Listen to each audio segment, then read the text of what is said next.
Julio 2011. En Barcelona se rueda una película documental basada en una nueva propuesta educativa. 11 adolescentes. No son actores, sino chicos y chicas reales con la etiqueta de rebeldes y de fracaso escolar.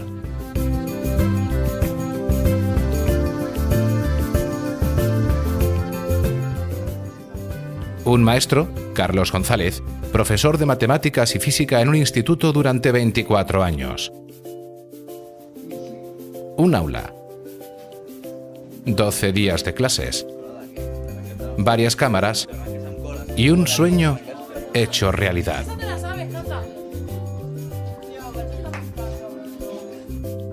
Carlos se enfrenta al reto que su mente imaginó en el libro 23 maestros de corazón, un salto cuántico en la enseñanza.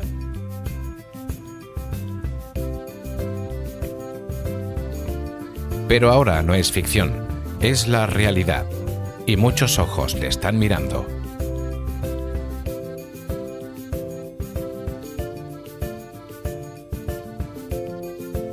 A raíz del libro que escribí, que era fruto pues, de mi experiencia de 24 años de educación, ¿no? El libro básicamente narra cómo serían las clases que yo soñaba dar.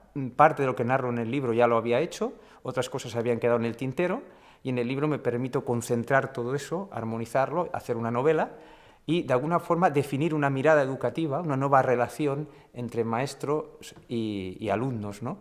Y esta mirada está basada en el autoconocimiento. El objetivo principal de la clase es el autoconocimiento. Como terreno para ese autoconocimiento empleo los nuevos paradigmas del conocimiento, de los cuales pues, a través de la física, etcétera, estudié. Y con esa mirada yo en clase hacía mis piritos y claro, con el libro estuve un año entero escribiendo un curso entero, un año sabático, y entonces lo puse libre y gratis en internet y entre las cosas, entre los regalos que me llegaron, pues llegó la productora, Alea, a ofrecerme hacer una película documental, nada menos que ofrecerme a encarnar el maestro que yo había soñado. Esto para mí es muy importante porque forma parte del mensaje del libro. Yo había encarnado un sueño y un sueño siempre, siempre, siempre te da lo que necesitas. Solo te pide una condición, ser fiel a él. Yo había desplegado ese sueño y vino la productora a ofrecerme a encarnar ese maestro que yo no pude desplegar al 100% cuando ejercí durante 24 años. Que lea uno, por favor.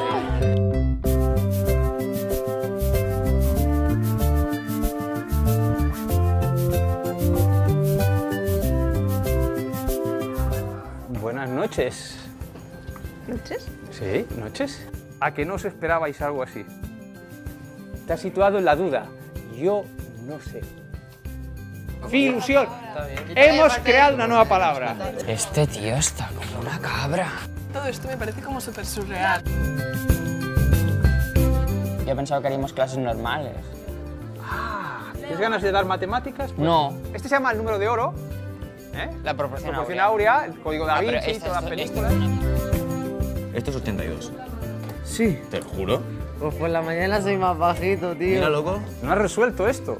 ¿Y tu espíritu científico? Esto es basura. ¿Tienes algo contra la basura? Qué chula es la llavera, tío. Oye, me estás tocando los cojones. Has vuelto a tu antiguo personaje. Ay. El profe te ha dicho algo que no te gustaba y... ¿En qué clase no empezó con hemos él? esperado, los que estaban Esa es se la han cuestión. esperado La que cuestión es llegara. esa. ¿Tú puedes quitarme el miedo a que alguien venga y me dispare? Esto es un desafío. No es un desafío. A ver quién la dice más gorda. Nosotros estamos opinando. Un hombre que se dé un abrazo conmigo. ¿Tú? No soltéis, ¿eh? Es un juego entre el maestro y alumno que al final dices quién es el maestro y quién es el alumno. Sé perfectamente que no es esa la respuesta, pero creo que es la respuesta que necesitaba.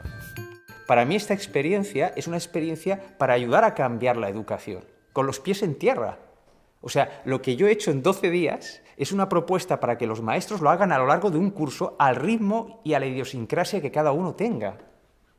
Entonces, claro, a mí había un propósito claro. no es simplemente autoconocimiento, no, es llevar el autoconocimiento a clase como hilo conductor. Ahí se hablaban de todas las materias, de todos los campos del conocimiento, para mostrar al maestro que se puede aplicar en todos los campos. No es una experiencia... O sea, allí habían 11 alumnos con los que yo interactuaba, pero muy probablemente la película, la mayor gente que va a verla, no van a ser adolescentes, van a ser educadores. La experiencia era para que lo viesen los educadores, para que entendiesen lo que yo había intentado explicar en un libro, que tenía resultados, que movía cosas, que tenía sentido. Por lo tanto, y yo pienso que los profes lo entenderán perfectamente. Maestros todos, profe uno. Una orquesta necesita un director, pero el director está al servicio de cada uno de los músicos, porque es el que tiene que apercibirse cómo el instrumento que cada uno toca dé lo mejor de sí. Todo mi trabajo en esos 12 días es crear un clima para que cada uno pueda reconocerse diciendo algo que su mente no es capaz de crear por sí sola, sino que viene de su propia sabiduría interior, y que no es aprendido y que no repite lo que otro ha dicho.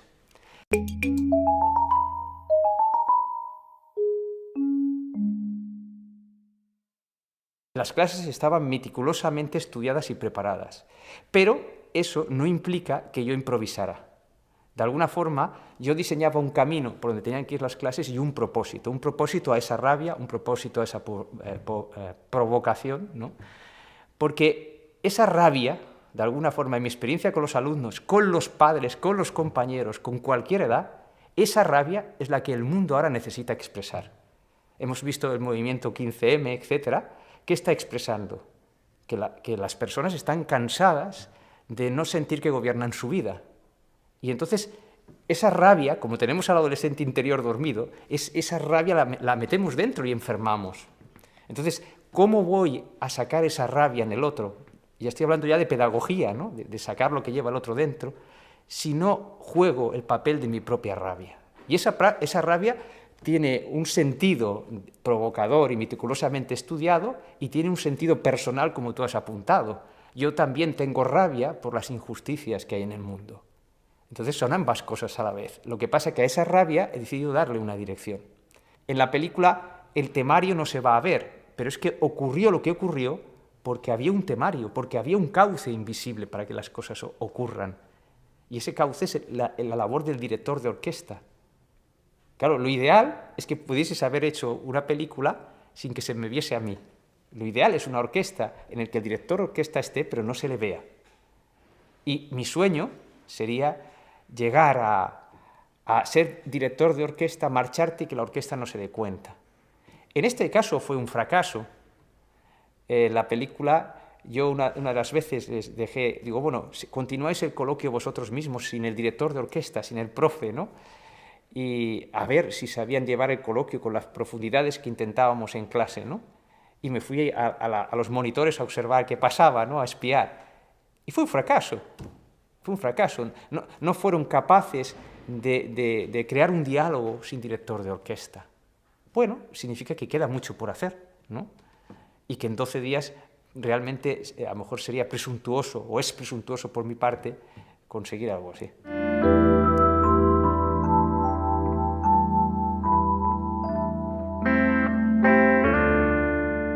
Ayudar a crear una educación que lleve a la persona a poder vivir según lo que siente y no según lo que demanda su cultura, sus creencias, su familia, etcétera, sino en función de lo que siente.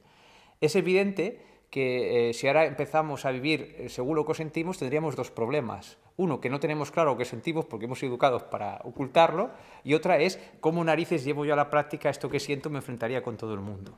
Entonces, lo que pretende esta mirada educativa es dar unos métodos, unas formas de conseguir que la persona se quite los lastres que le impiden vivir siendo él mismo, ¿no? Eso es un poco el objetivo de la película, es esto: aprender a vivir según lo que tú sientes, no según lo que los demás, el sistema, la cultura, demanda de ti.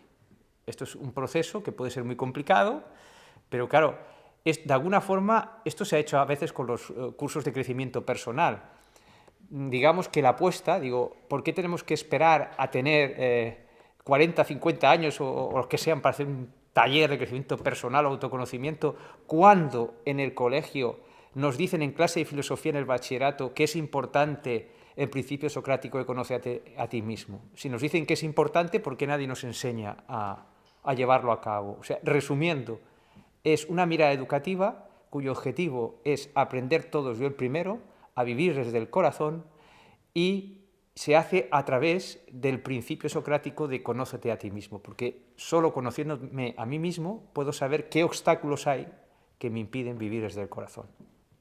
El corazón del que hablo tiene 3 características esenciales, que es la esencia de toda esta mirada. Es el centro de sensibilidad, de poder y de sabiduría. Mucha gente espera de mí solo sensibilidad. En los seriales tienes la sensibilidad, ¿no? La idea de no, el corazón es poder.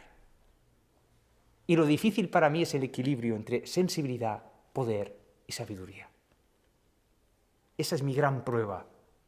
Cómo articular esos 3 dones del corazón, que mi objetivo es que todos conquistemos. Yo el primero. No nos escuchamos. Juzgamos sin escucharnos. Hay que preguntarle al otro, ¿y tú qué sientes? Y aún más importante, ¿qué has conseguido? ¿Y tú qué has sentido? ¿Y qué sentimiento te ha llevado hasta aquí? Esos sentimientos que muchos dirían que son negativos, como la impotencia, la rabia, yo digo, benditos sean, si sabes darles dirección. Yo saco la rabia de los alumnos y luego les hago pensar para que ellos mismos le den dirección. Pero nos han enseñado a ocultar la rabia, a ocultar que eres antipático. Bueno, ¿y por qué no puedo ser antipático? ¿Por qué te molesta que yo sea antipático? ¿Cómo quieres ser tú mismo si te molesta que yo sea antipático? Para mí esto es vital. Que yo no tenga que estar pendiente de que tengo que agradar al público o que la película tenga que tener éxito. Para mí esto es fundamental.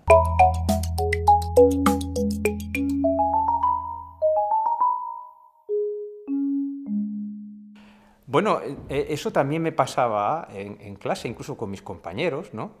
Porque de alguna forma tengo la predisposición, yo pienso que es de mi adolescente interior, a pinchar en lo que el otro se oculta a sí mismo. Digamos, podemos decir que es como un pequeño don, ¿no?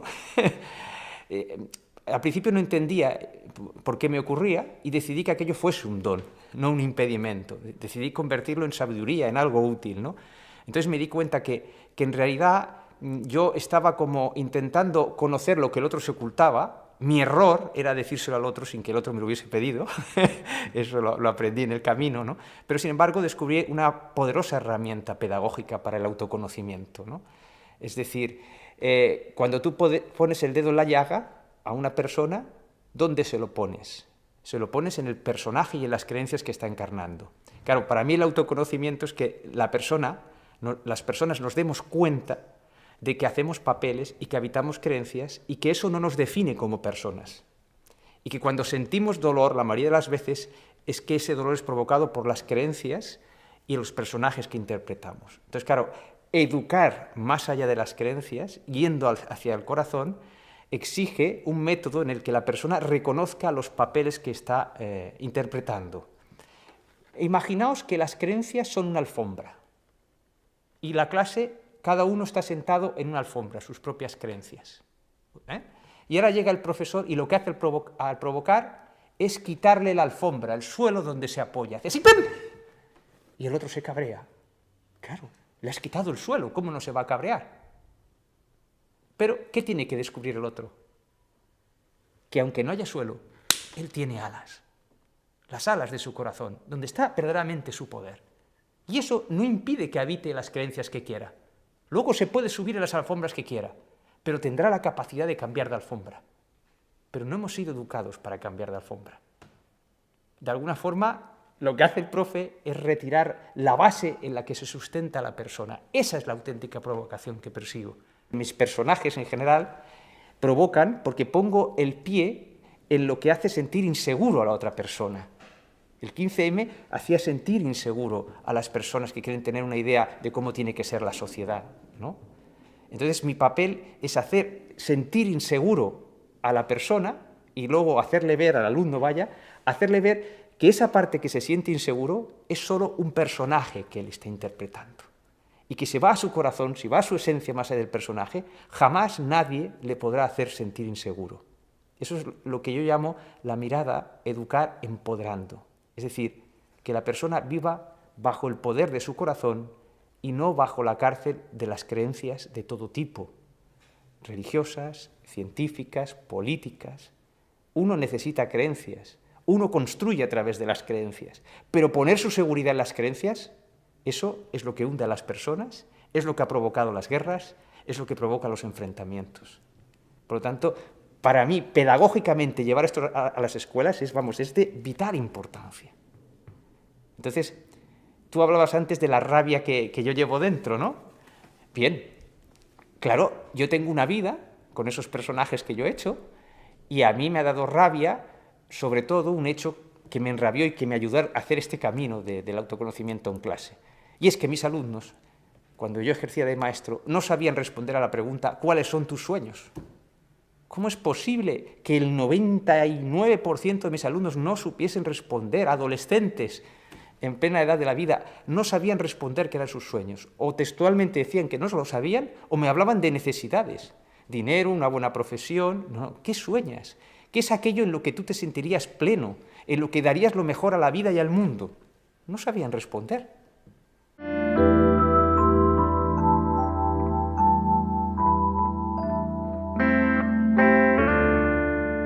Yo solo te puedo decir que aunque no lo parezca, yo fui desnudo allí. Porque solo desnudándose puedes descubrir el personaje en los demás, más allá del juicio. Puede que no sea creíble, pero es que no se trata de que sea creíble, sino sentible. Para mí esto no son meras palabras, puede pensar la gente que son meras palabras, pero lo seguirán pensando hasta que no puedan sentirme desde el corazón. ¿O es que el corazón no sabe que todo el mundo llevamos sabiduría y luz dentro? ¿Es que el corazón no los convierte a todos en iguales? Es la mente la que se tiene que trabajar. El trabajo de autoconocimiento en mí y en los chavales es que la mente se entere de esa luz, para que vaya más allá del juicio. Por lo tanto, en pocas palabras te podría decir, mi trabajo ha sido que mi mente se vaya enterando cada vez más de lo que siente mi corazón. Y eso trae la felicidad como añadidura. El fruto es la felicidad. Y es a lo que me quiero dedicar como divulgador, como maestro, es compartir esta alegría de mis descubrimientos con los demás y, por supuesto, aprender de ellos. Yo, claro que he aprendido siempre de mis alumnos, porque no puedes ser maestro si no aprendes también. Claro que he aprendido. Y también he aprendido muchísimo sobre mis métodos. Y cuando yo aplicaba un método y me fallaba, yo por la noche no dormía. Yo estaba pensando a ver por qué había fallado ese método. Eso en la película no se verá. Pero yo dormía muy pocas horas. Y me dejaba llevar por la intuición y pensaba y hacía una danza con todo, ¿no? O sea, que yo he aprendido cantidad de cosas y esta cantidad de cosas en los cursos de formación que hago a los profesores ha sido un gran enriquecimiento el poderles explicar dónde he fallado y dónde el resultado ha sido mayor que el esperado. O sea, para mí ha sido una gran experiencia. Voy a poner un ejemplo que mucha gente ha visto en la televisión sobre un maestro japonés, que no recuerdo el nombre, que fueron a rodar un documental en su clase. Este maestro era muy acogedor con sus alumnos, hablaban de las emociones, era toda una revolución, eran alumnos de 9 años, ¿no? Y cuando termina el curso, y se habían abierto el corazón al maestro todos, y van a probar un barco que habían construido entre todos a un estanque, entonces el maestro coge a uno de los alumnos y dice, tú no vas a venir porque tú no has trabajado en el barco, y se enfada de una forma increíble. Sus alumnos se asustan. Se ha vuelto loco el profesor. ¿Es mentira todo el amor que nos ha demostrado durante todo el curso? Pero el profesor tenía una intención de corazón. Y eso es lo que el espectador o la persona que está viendo le invito a descubrir. Porque eso es súper útil en la vida. Porque eso que tú me has dicho no es una sensación, es un juicio. Y precisamente lo que trabajamos en clase era ir más allá del juicio. Entonces, ese maestro japonés tenía la intención pura de hacerles como un examen a sus alumnos de si habían aprendido humanidad y solidaridad. Y entonces todos estaban deseando de ir a probar en el estanque el barco. Y entonces uno levantó la mano y dijo, yo me quedo con fulanito. Y poco a poco fueron levantando la mano todos los chicos de la clase. Entonces el rostro grave, perdona que termine, del maestro, esbozó una sonrisa y una alegría, porque había una intención pura. Quería mostrarse a sí mismo que sus alumnos habían aprendido los valores que había trabajado en clase. Entonces, esto no forma parte de la experiencia el mostrarlo. Es una cosa que el corazón de cada espectador debe descubrir por sí mismo, pero más allá del juicio.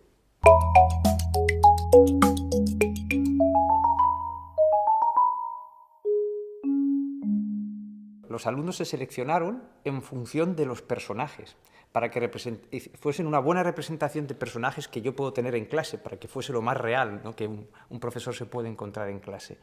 Por lo tanto, yo ya me había preparado para lo que yo podía intuir de aquellos personajes, y siempre abierto, ¿no?, sobre la marcha, pues improvisar, aprender y ver qué pasaba, ¿no? Bueno, todos los personajes encantadores, eso es muy importante. A ver, solo se puede educar desde el corazón si te enamoras de tus alumnos y si no rechazas sus personajes. Eso no quiere decir que no juegues con ellos. Es muy importante, porque la vida es juego y la vida solo es drama cuando deja de ser juego. Esto es muy importante apercibirse de esto, ¿no? Ahí empieza el drama, cuando olvidamos que la vida es también juego. Entonces, Ariadna venía también con una idea preconcebida. Se había generado la idea de que esto tenía que ver con el mundo alternativo y con la nueva era. Pero es que la mirada Educar Empoderando, como me gusta llamarla, no tiene nada que ver con la nueva era ni con la vieja era. Es una mirada que sirve tanto a las personas que están en la nueva era como a los que no están. Y mi misión era provocar al personaje. Entonces, Ariadna, por la entrevista, yo sabía que era una persona que se sentía a gusto hablando de los temas de nueva era. David también, porque en su familia también hay personas de la nueva era. Y todo el rato quería que llevásemos la conversación a temas de la nueva era, incluso esotéricos, ¿no? Claro, precisamente lo que yo tenía que hacer en Ariadna es atacar su personaje de la nueva era. Ella pensaba que yo era de la nueva era. Yo tenía que desengañarla. Se trata de no ser de ninguna era. Se trata de ser tú mismo. Luego yo tengo mis herramientas propias, las que yo llamo el nuevo paradigma científico, me parecen las más adecuadas para desplegar esto en este momento, pero son herramientas. No significa que yo me ato a esas herramientas. O sea, esta propuesta no es para que la gente haga lo que yo he hecho en clase. Se trata de que esta mirada sugiera en ellos nuevos métodos y se enriquezca. El conocimiento ahora no tiene que ser en forma piramidal, tiene que ser en red. Los maestros, los docentes, los padres que vean esto tienen que aportar ideas y contárnoslas. Porque a lo mejor con personajes y con caracteres diferentes al mío encuentran mecanismos más efectivos o que se pueden sumar al de la provocación adolescente, ¿no? Entonces, Andrea, digamos que Andrea es un personaje que crea simpatía. No, es que crea simpatía de entrada. Es decir, ¿a quién le cae mal a Andrea? ¿No? Eso en sí mismo es una provocación también, ¿no? Yo no supe qué hacer con esa provocación y la sentí siempre un personaje pues, que no...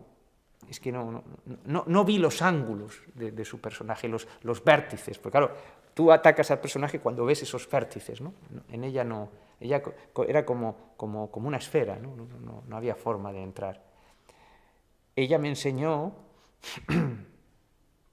la inocencia en su rostro. O sea, yo creo que su personaje era ya traslúcido a su sabiduría, pero ella no se había enterado.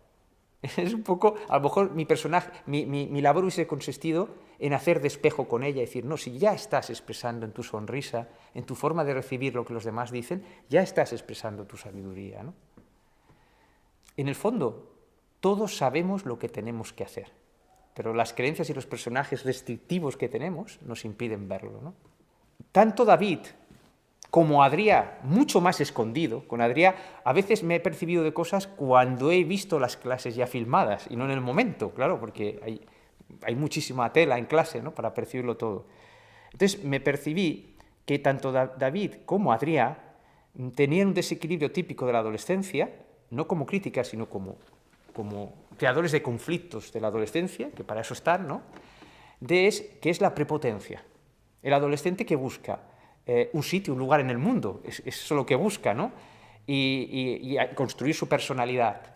Entonces, ante esto, el adolescente, ante la búsqueda de ese sitio, se puede rendir o puede volverse prepotente. ¿Qué padre no ha conocido, qué maestro no ha conocido la prepotencia de un alumno?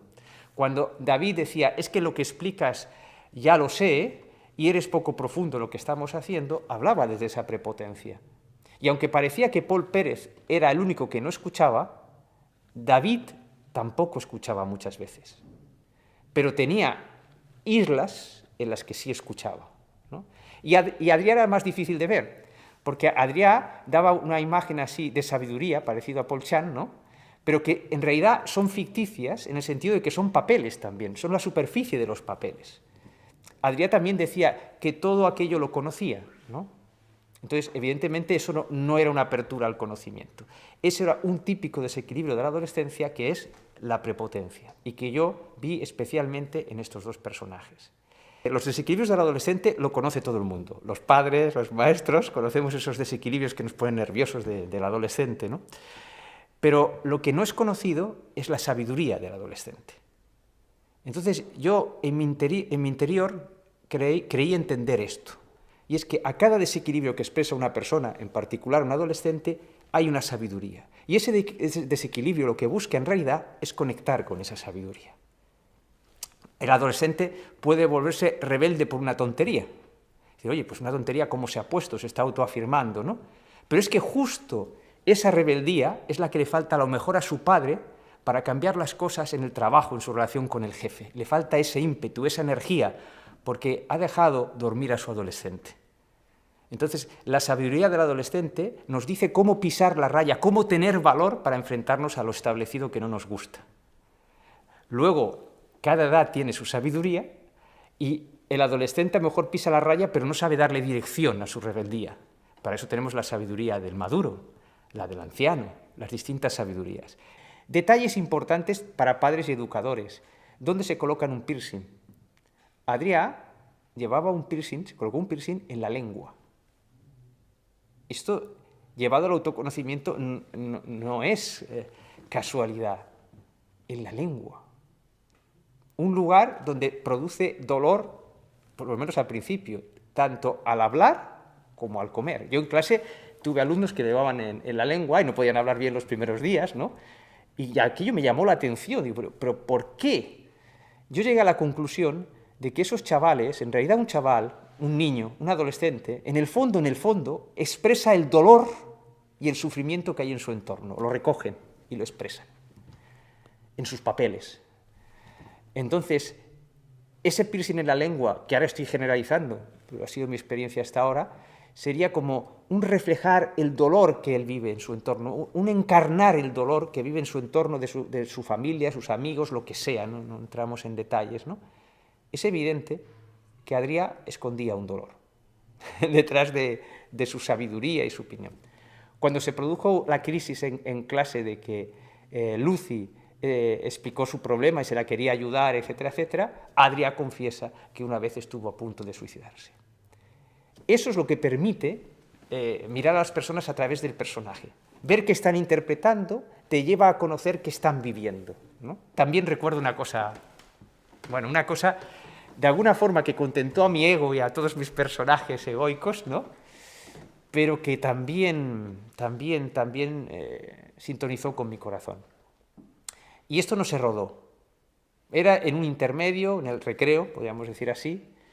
Había vivido toda la experiencia de confesar su problema delante de todos, y entonces todos salen de clase, ella se acerca a mí y me da un abrazo, como los que habíamos practicado en clase, o sea, sentido, y me dice, profe, ya he visto esa luz mía de la que tú me hablabas.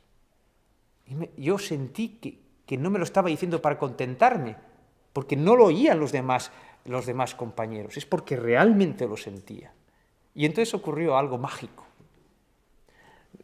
Termina el abrazo y yo siento la necesidad de interpretarle esa luz, ¿no? y me quedé afónico de forma inmediata. No podía articular palabra. No había más testigo que yo. Ya los cámaras se habían retirado, lo vivimos solo ella y yo. No pude hablar. O sea, mi voz era absolutamente afónica. Yo sentí que era esa propia luz que me estaba diciendo, no comentes, como Pablo dice, es que hablas demasiado. Dice, no comentes, no estropees con la palabra lo que Lucy está proyectando aquí con su luz y con lo que te está diciendo. Curiosamente, cuando Lucy se separó 3-4 metros de mí, yo recuperé la voz.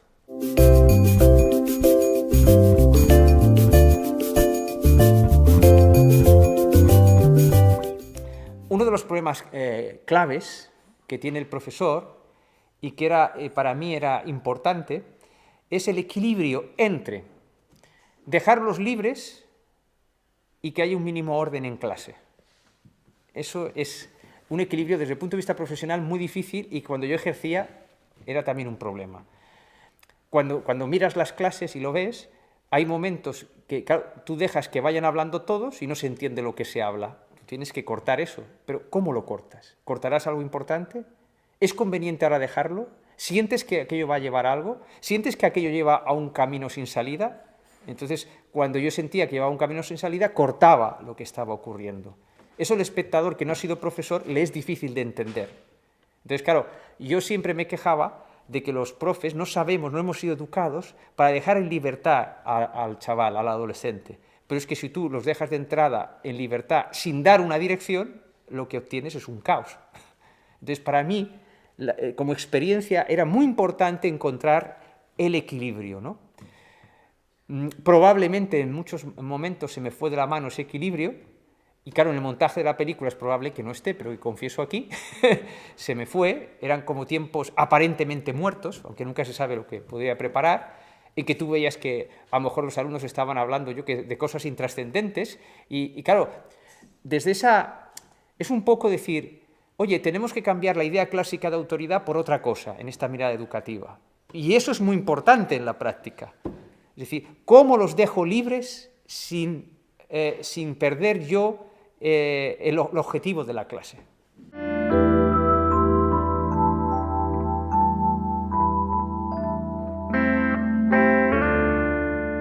Entonces, yo era plenamente consciente que yo tenía que brillar más que ellos, porque solamente mostrando mi brillo podrían ellos saber a lo que me refería. No sé si me explico. Puede sonar presuntuoso, pero ojo, que no sé si me explico bien. Es decir, toda persona lleva un brillo dentro, una luz. Entonces, el profesor es profesor, si no, no tendría que... El profesor lo que hace es crear un clima. En esta mirada crea un clima. El alumno no sabe crear ese clima, por eso se reparten los papeles. Aunque todos somos igual de sabios, todos somos maestros. Pero el que consigue que cada instrumento de su música es la batuta del profesor. Se me ha visto, o yo lo he creído ver, como un personaje prepotente, que lo sabe todo, que quiere tener razón, pero nadie ha mirado cómo se ha originado ese personaje, ¿no? Ese personaje no nace en un día, nace de 24 años de impotencia, de sentir que tienes que hacer las cosas de otra manera, pero no sabes cómo. El sistema, el entorno no te deja, es difícil. Y cuando por fin encuentras una brecha y tienes una gran oportunidad, empiezan a evaluarte cómo lo podrías hacer. Entonces, claro, yo entiendo que esas miradas críticas no entendían que ese personaje prepotente es fruto de una impotencia, de decidir convertir la impotencia en hechos y no en una cosa que hunde a la persona. Por eso provoco,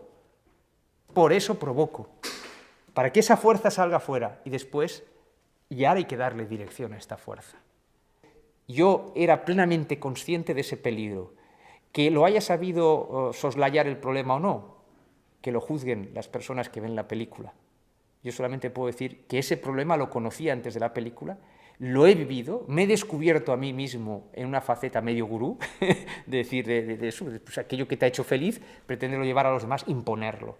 Y aprendí o creo que he aprendido, a que si tú impones, tú no estás en el corazón. Y eso es lo que he pretendido. Veremos si lo he logrado.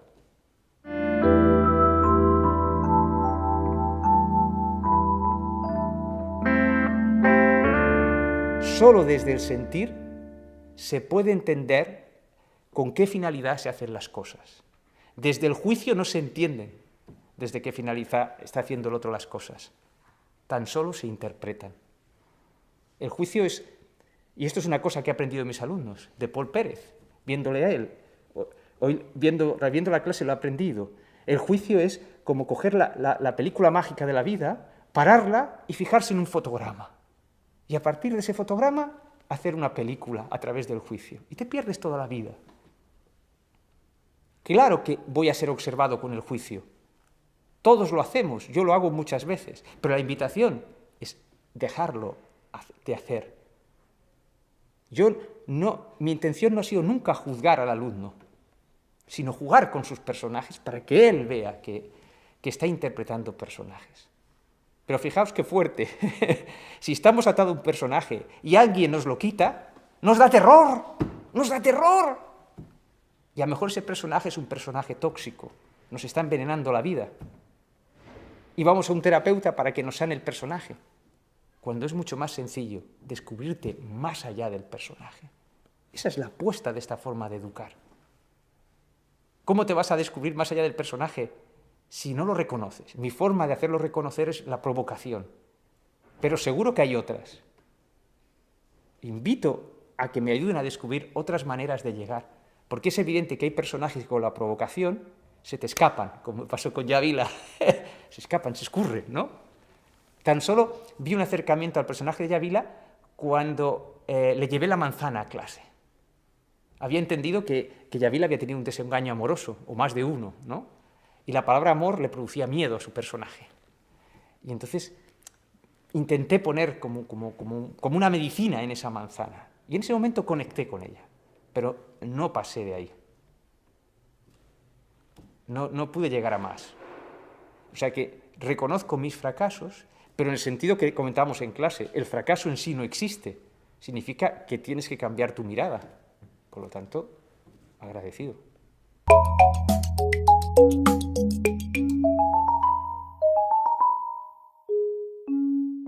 Yo te puedo decir que junto con mi compañera Carmen, esas clases estamos como subidos en una nube. Porque cuando uno está cumpliendo un sueño que ha deseado durante años, poder hacer unas clases así, y no solamente poder hacer unas clases así, sino que tu trabajo sea respetado, ¿no? Evidentemente, yo en mi entorno no entendía nada de lo que pretendía hacer, tendría que hacer estas cosas clandestinamente casi en clase, ¿no? No las podía compartir con nadie y yo, milagro, ahora la comparto con los espectadores, con el grupo que está allí. Claro, es un sueño hecho realidad. Entonces, yo lo que hago es interpretar ese sueño. El Carlos auténtico, aunque no se muestre de esa manera, está siempre presente. No puede estar ausente, porque es su sueño. Si es su sueño, no puede estar ausente. ¿Que está escondido?